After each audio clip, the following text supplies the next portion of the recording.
Olá, aqui é o professor Elison de Andrade e através da presente videoaula iniciamos a segunda parte de nosso estudo sobre o poder de transformação de um hábito. Na etapa anterior, apresentamos o que são hábitos angulares e agora veremos o papel da força de vontade dentro desse contexto. Para tal, gostaria que conhecesse a história do jovem Travis Leach, que teve uma infância marcada por dificuldades.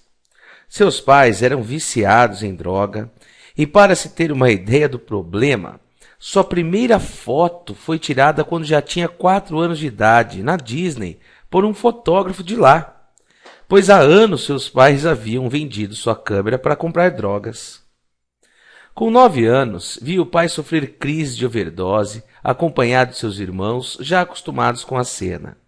Sofreu muito na escola com tal situação, sendo motivo de chacota por parte dos colegas de classe.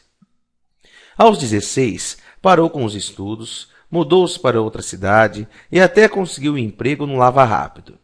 Porém, foi despedido por não respeitar as regras. Em seguida, foi trabalhar no McDonald's, onde perdia a cabeça com clientes mal educados. Chegava muitas vezes ao ponto de chorar no meio do expediente, tamanha perturbação em sua mente. Atrasava-se constantemente. Às vezes nem ia trabalhar, sem motivos que justificassem a falta. Na verdade, não lidava muito bem com pessoas, não suportava desaforos e muitas vezes se perguntava: será que é assim que meus pais se sentiam frente à dureza do mundo? Todavia, certo dia, um cliente o convidou para trabalhar na rede Starbucks. E foi aí que tudo começou a mudar.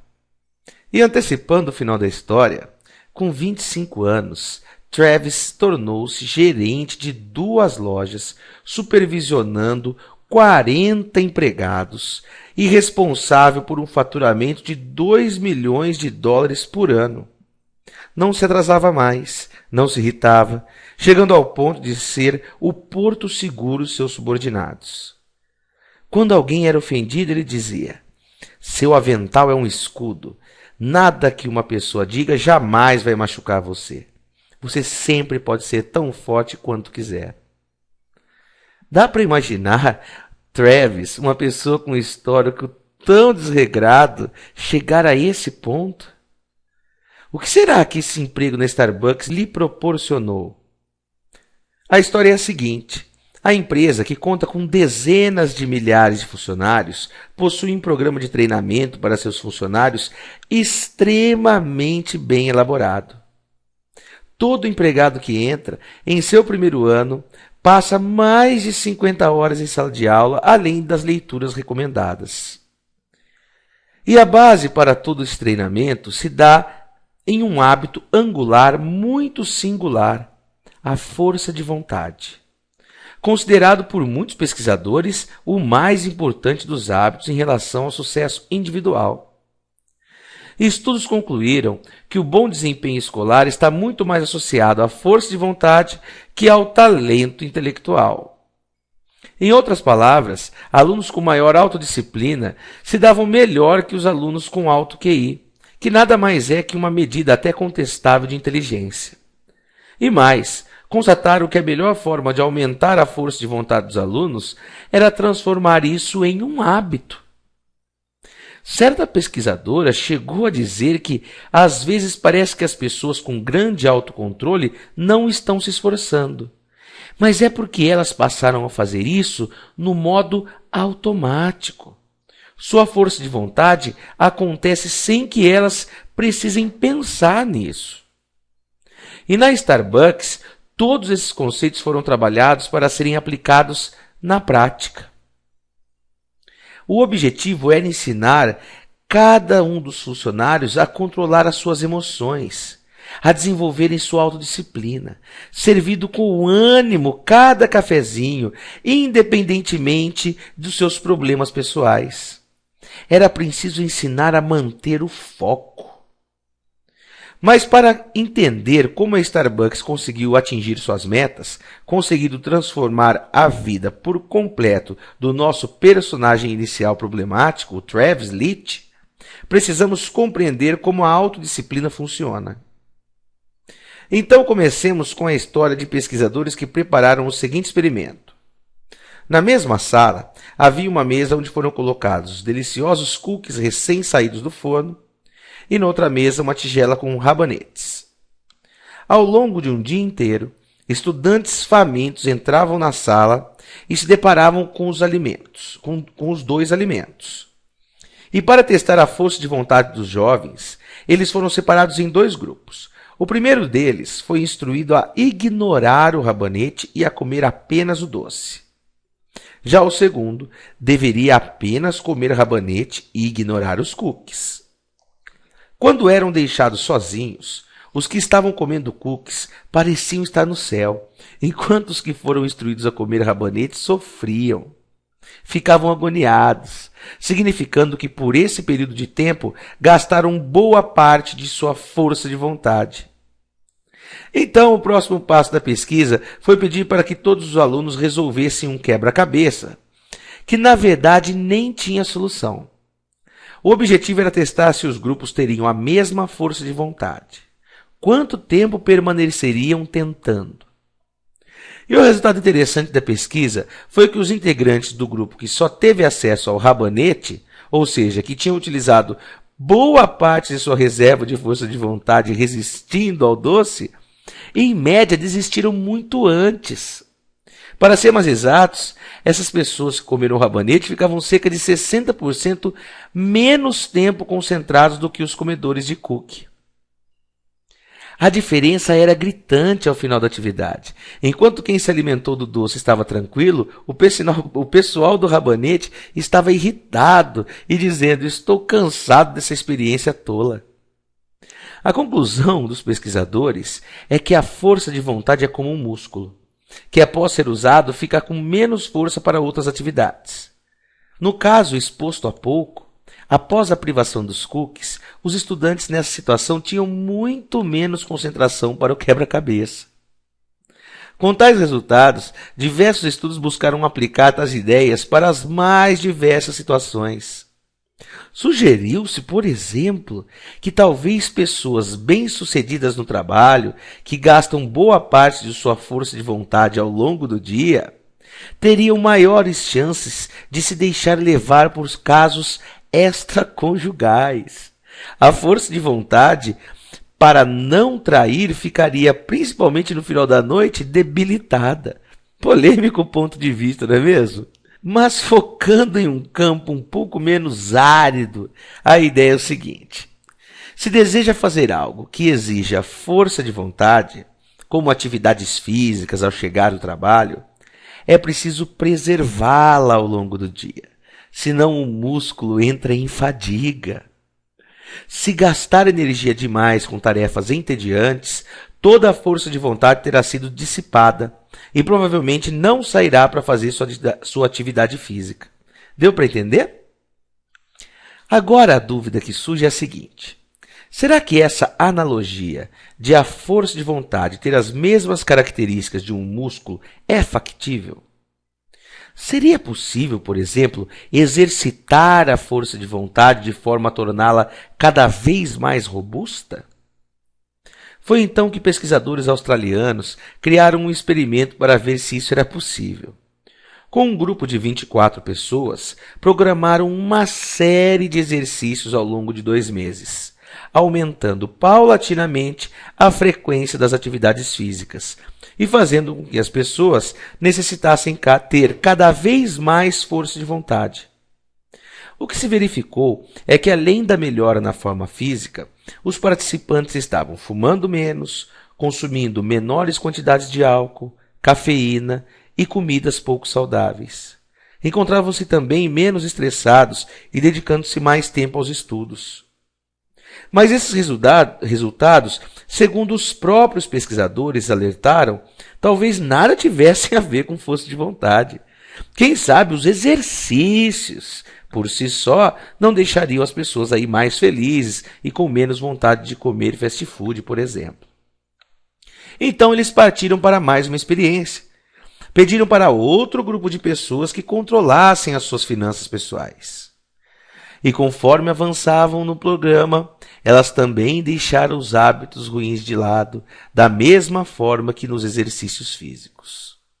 Ou seja, conforme fortaleciam sua força de vontade numa parte de suas vidas, seja fazendo exercícios ou controlando as suas finanças pessoais, isso tinha o efeito de contaminar positivamente outras dimensões, como alimentação e desempenho no trabalho. A partir daí, os experimentos se multiplicaram.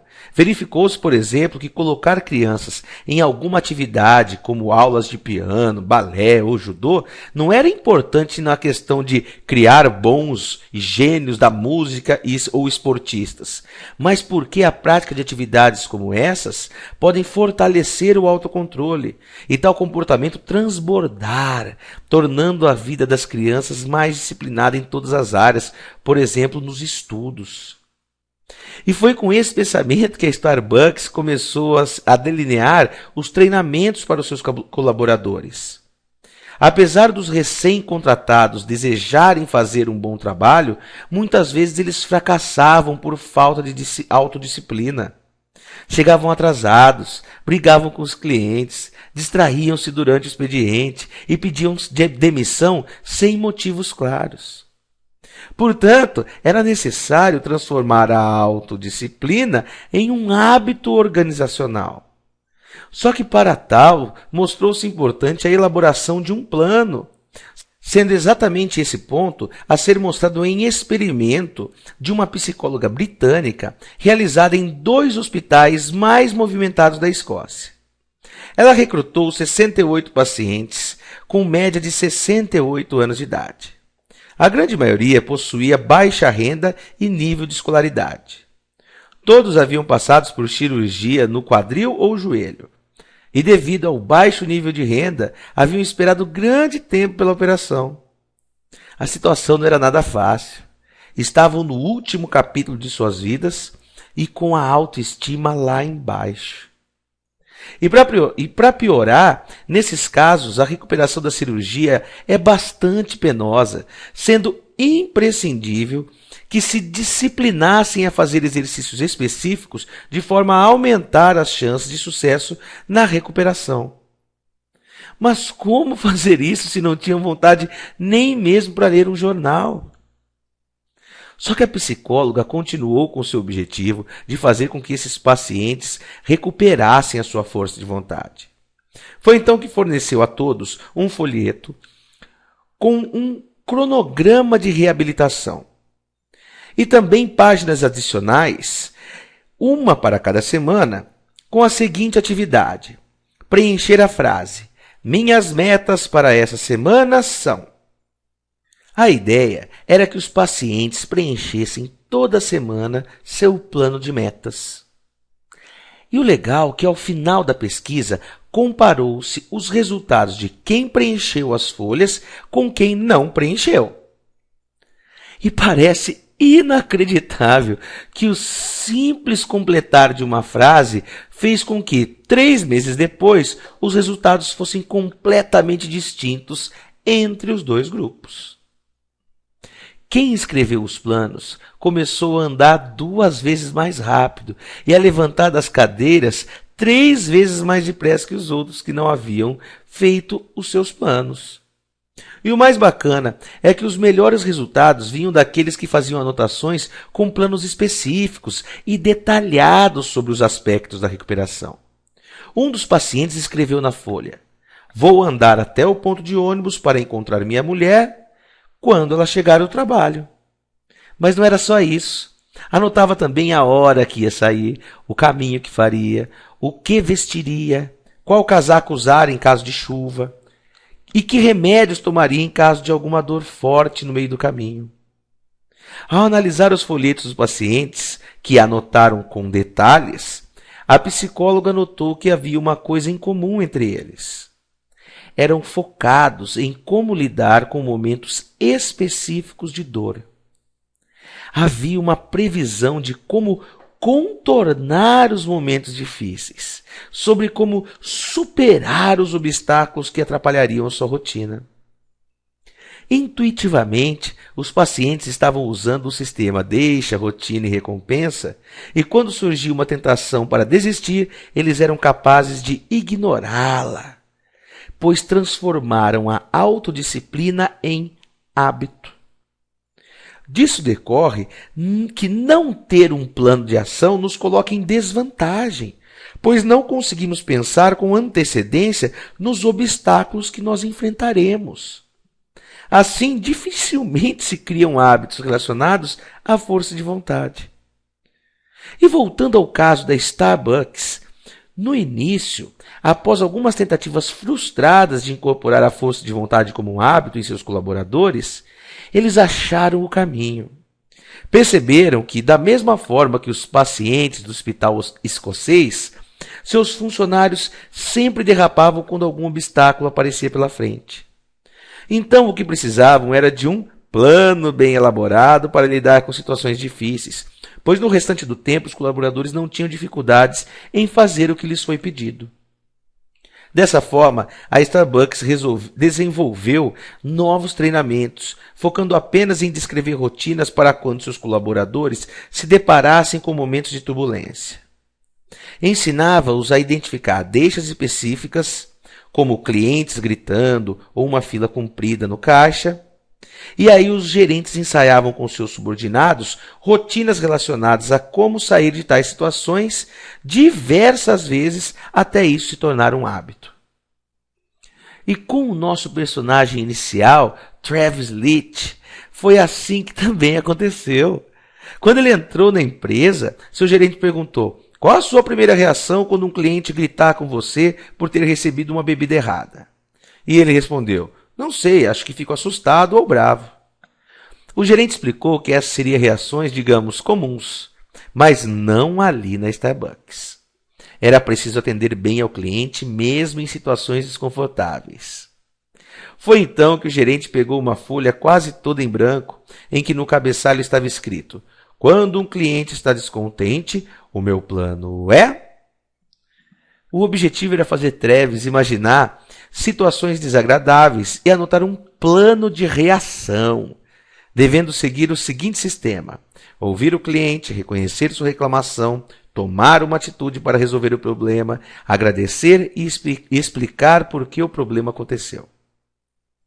Perceba que se Travis conseguisse fazer disso um hábito, e nós sabemos que ele conseguiu, seria possível guardar energia para que sua força de vontade não se dissipasse tão cedo. O foco seria em colocar o loop do hábito em ação, e somente isso. Muitos outros métodos foram adotados ao longo dos anos na Starbucks, e eles são adotados toda vez que acontecer algo complicado na vida dos colaboradores. E em todas essas situações, eles devem anotar os seus planos para imaginarem de antemão como devem reagir em cada situação. Então, praticam até essas rotinas se tornarem automáticas. Isso faz com que a força de vontade se torne um hábito. Você escolhe o comportamento que deseja incorporar em determinada situação e segue a rotina quando o evento ocorrer. Dentro de todo esse contexto, volto a enfatizar a importância do planejamento num processo de mudança de hábitos, de ter metas claras a serem cumpridas. E aí, pensou que estava terminando essa videoaula? Não, ainda temos a cereja do bolo em se tratando de força de vontade e como transformá-la em um hábito. Para tal, vamos citar um último experimento. Foram colocados alunos universitários em uma sala, novamente com um prato de doces delicioso em sua frente, e pedido que não comessem um sequer. Metade desses estudantes, foi tratada de forma extremamente gentil. A outra metade não foi tão paparicada, recebendo apenas ordens rígidas. Após 5 minutos resistindo à tentação, os pesquisadores voltaram à sala e iniciaram um teste de atenção, em que seria preciso apertar um botão toda vez que vissem um certo número. Na verdade, esse não era um teste de atenção, era um teste de força de vontade, pois prestar atenção em uma sequência monótona de números exige foco parecido com o de montar um quebra-cabeça sem solução. E o resultado? Os alunos tratados com gentileza se saíram muito melhor no teste. Seus músculos de força de vontade estavam mais fortalecidos do que o do grupo que foi tratado de maneira ríspida. A conclusão por parte dos pesquisadores, portanto, foi que quando se pede às pessoas para fazer algo que exija autocontrole, se elas têm a sensação de estarem fazendo aquilo porque é uma escolha própria ou até mesmo por gratidão, a atividade se torna menos cansativa. Tem-se mais força de vontade. Note que mesmo ambos os grupos ignorando os cookies, os que foram tratados com gentileza suportaram melhor a privação e tiveram mais energia para o experimento seguinte. Portanto, seja em seu ambiente de trabalho ou em sua casa, se deseja inspirar pessoas à sua volta a adquirir hábitos que sejam interessantes para a coletividade, pense em instaurar um hábito angular simples, que tenha o efeito bola de neve em outras dimensões da vida. Mas haja também com gentileza, dê autonomia, de forma que elas se sintam parte do processo e controladoras de si mesmas. Essa é a cereja do bolo da força de vontade. Então terminamos por aqui e continue os seus estudos.